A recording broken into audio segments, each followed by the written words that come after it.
Itachi बाबा की बात सुनकर गांव के लोग रात में डर की छाये में जैसे तैसे सो रहे थे। तभी अचानक पूरा गांव धुएं से भरने लगता है और उस धुएं के बीच वही गाना गूंजता है और धुएं के अंदर से बाहर आती है गुड़िया। बाहर निकलते ही गुड़िया जोर जोर से हंसने लगती है। उसकी हंसी की गूंज सुनते ही पूरा गांव जाग जाता है और सब लोग डर के मारे चीखते हुए इधर उधर भागने लगते हैं। तभी इटाची बाबा गुड़िया के सामने आता है और चीख कर बोलता है, चली जा यहाँ से, नहीं तो ये तेरा आखिरी रात होगा। गुड़िया हंसती है और कहती है, दम है तो रोक के दिखा, और बड़ी होने लगती है।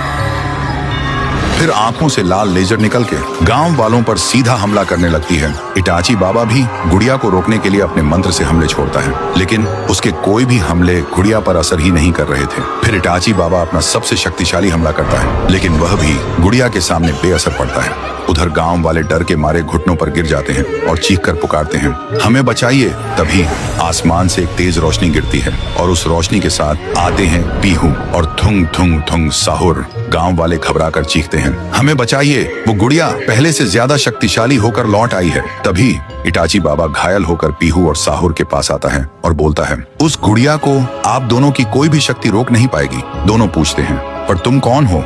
इटाची बाबा कहता है, अभी यह सब का टाइम नहीं है। पीहू चौंक कर पूछती है, तो फिर हम क्या करें? इटाची बाबा कहता है, उसे मिटाने के लिए हमें वहीं जाना होगा जहाँ से उसका जन्म हुआ था। साहुर गुस्से से बोलता है, बताओ कहाँ जाना है? इटाची दोनों की आंखों में देखकर बोलता है, आप लोग गुड़िया को उलझा के रखिए, मैं वहाँ जा रहा हूँ। फिर इटाची बाबा मंत्रों से एक पोर्टल खोलता है और पोर्टल के अंदर चले जाते हैं। फिर पीहू गुड़िया को रोकने के लिए आंखों से आग छोड़ती है, लेकिन गुड़िया को कुछ भी नहीं होता। साहुर भी गुस्से से गुड़िया को बीच से फाड़ देता है, लेकिन गुड़िया तुरंत खुद ब खुद जुड़ जाती है और हंसने लगती है। उधर इटाची बाबा आह्वान मंडल को मिटाने के लिए मंत्र करता है, लेकिन मंडल मिटने के बाद भी खुद ब खुद वापस बन जा रहा है। फिर इटाची को समझ आता है ये काला जादू और बुरे खून से बना है, अब इसे मिटाने के लिए अच्छा खून चाहिए। फिर इटाची बाबा आह्वान मंडल के बीच खड़े होकर मंत्र करने लगते हैं। तभी उसका पूरा शरीर अचानक फट जाता है और उसका लहू पूरा मंडल ढक देता है और पल भर में ही आह्वान मंडल मिट जाता है। इधर गुड़िया चीखने लगती है